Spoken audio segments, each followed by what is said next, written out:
કેજીમાં ભણતી હોય કે કોલેજમાં, કુમારિકા હોય કે કન્યા, દીકરી તો સદાય દીકરી જ રહે છે. મા બાપ માટે બાળપણમાં બિંદાસ દીકરી ભલે બાપ સામું બોલતી હોય, પીરા હારે બાથો બાથ આવતી હોય, શેરીમાં છીપરા ઉડાડતી હોય, પરંતુ જ્યારે તે યુવાન થાય છે ત્યારે જ ગંભીરતા ધારણ કરી લે છે.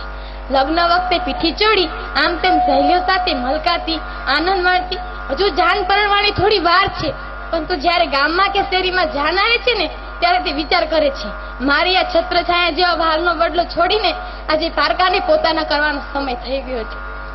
પિયરના તમામ ધંબારણાને પોતાના હૃદયના ખૂણામાં દબાવી દે છે. સાસરિયાવાળા કે ગામવાળા પૂછે કે વહુ કરિયાવરમાં શું લાવી, સાસરિયાવાળા કે ગામવાળા પૂછે કે વહુ કરિયાવરમાં શું લાવી, ત્યારે એની લાગણીઓને અહીંયા કોઈ જ વિચાર નથી કરતું. સાસરિયામાં આવતી દીકરી પોતાના બાપના ઘેરથી શું લાવી એના કરતા બધું મૂકીને આવી છે. આનો જ્યારે વિચાર કરશે ને સમાજ, ત્યારે તેના સંસારમાં સુગંધ આવશે. આનો જ્યારે સમાજ વિચાર કરશે ત્યારે તેના સંસારમાં સુગંધ આવશે. નવી વહુનું સાસરિયામાં આવું તે નવા બાળકના જન્મ થવા જેવું છે.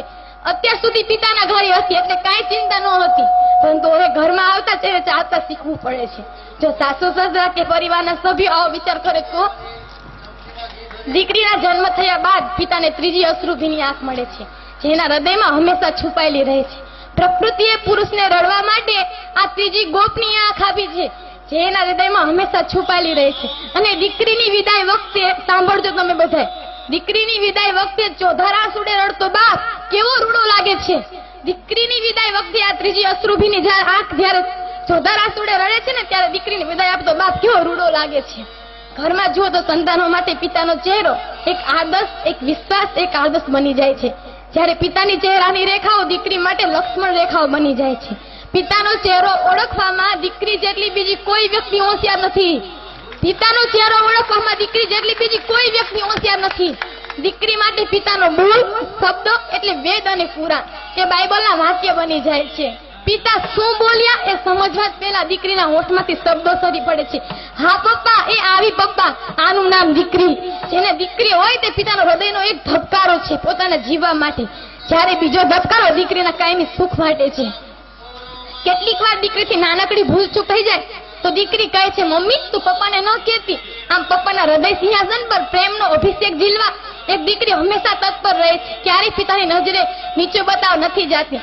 સાસરિયામાંથી અવારનવાર આવતી દીકરી કઈ લેવા નથી આવતી, પરંતુ પિતાની ખબર લેવા આવે છે, પિતાની શારીરિક આર્થિક સ્થિતિ જોવા આવે છે. કઈ વાંધો તો નથી ને? આમ અવારનવાર આવી ઘરના સભ્યોને સૂચના પણ દેતી જાય છે, મમ્મી તું પપ્પાને આદુવાળી ચા આપજે, એમને કફ રહે છે, માટે ભાભી તમે પપ્પાને ગરમ પાણી કરી આપજો. પહેલા તું મમ્મીનું ધ્યાન રાખજે, હું તો અહીંયા નથી પણ તારા વિશ્વાસે જાઉં છું. આમ દિવસના 1000 કામ વચ્ચે પણ દીકરી પોતાના પિયરનો અને પરિવારનો ખ્યાલ રાખે છે. છેલ્લે ઈશ્વરની એટલી પ્રાર્થના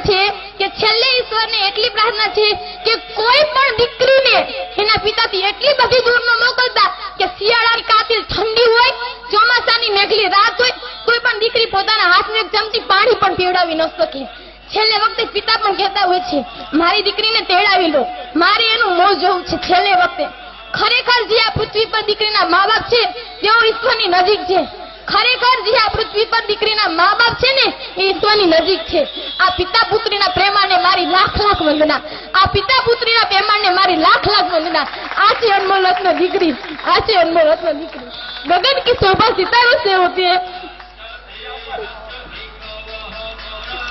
गगन की शोभा सितारों से होती है, नदी की शोभा किनारों से होती है, पुष्प की शोभा सुवासों से होती है, जीवन की शोभा अच्छे कार्यों से होती है. દીકરી તુલસીનો ક્યારો છે, નથી કે સાપનો ભાર. મારે એટલી વિનંતી છે કે દીકરી તમે તમારા પ્રત્યે માન આપો. દીકરી હોય તો 2 કુળને તારશે, જ્યારે દીકરો હોય તો 1 કુળને તારશે. અસ્ત જય.